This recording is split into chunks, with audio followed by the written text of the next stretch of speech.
What's up mga katanggol? Wala na naman akong magawa. Makapaglibot na nga lang dito sa school namin. A few moments later. Uy, si MJ at si Sol yun, di ba? Ano naman kayang pinagkakaabala nila?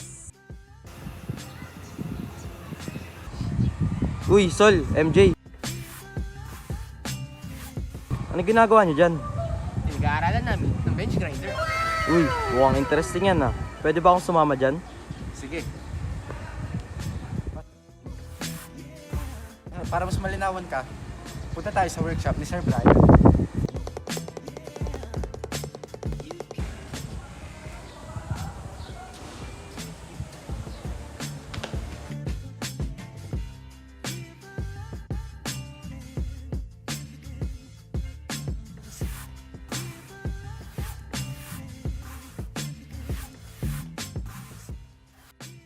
Yan ba yung bench grinder?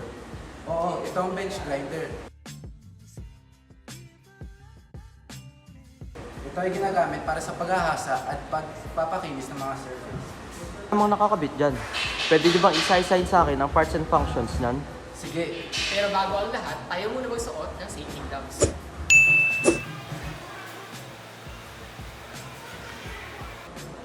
At tanggalin ng mga accessories. Ugaliin magsuot ng mga ganitong protective gear para makaiwas tayo sa kung anumang mga masamang pangyayari habang gumagawa sa isang workshop. So, baka curious ka kung ano bang ginagawa ng bawat parte ng isang bench grinder? Andito kami ni Sol Pionco para ituro sa'yo kung ano bang bawat function ng bawat parte ng isang bench grinder. So, una sa lahat, ito ang grinding wheel. Dito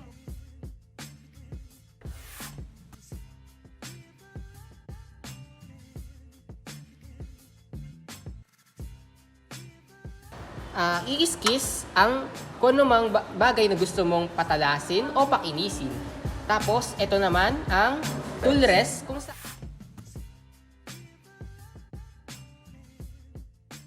on the rest, adjusting it slightly and getting down low and taking a look. You want the wheel to hit the bevel about halfway along its length. What you can do is slide it up to the wheel when you think you're close and rub it back and forth. kung saan dito mo ipapatong habang nag-grind ka sa grinding wheel ang isang bagay na gusto mong patalasin o pakinisin.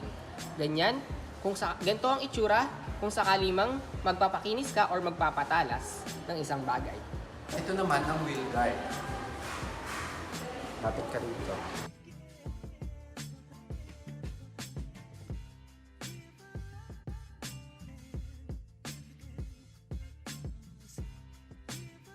Ito naman ang ginagamit na protection habang tayo ay nag-grind ng mga bagay-bagay. At meron pang isa, ang eye shield. Pero dahil wala dito, lilipat tayo sa isang pang-grinder.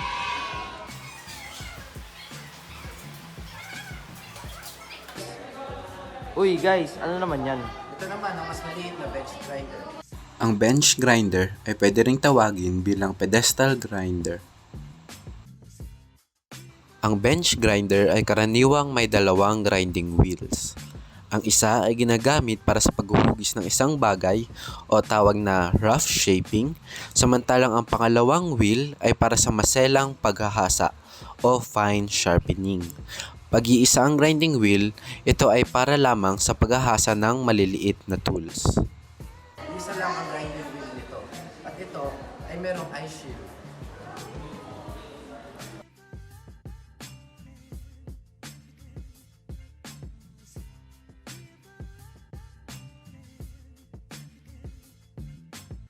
Ito ay nagsisilbing protection sa muka o kaya sa mata habang tayo nag-grind.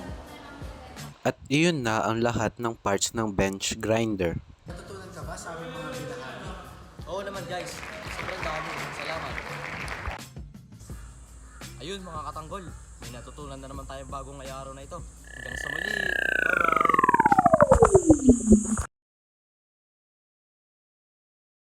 May natutunan ka ba sa aming... May natutunan ka ba?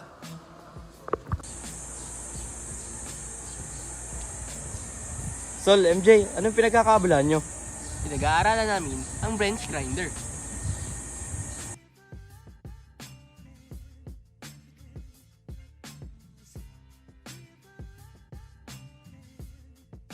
Ayan ba yung bench grinder? Oo, pang bench grinder. Ito ay ginagamit para sa pagpapakasa at pagpapakinis ng mga surfaces.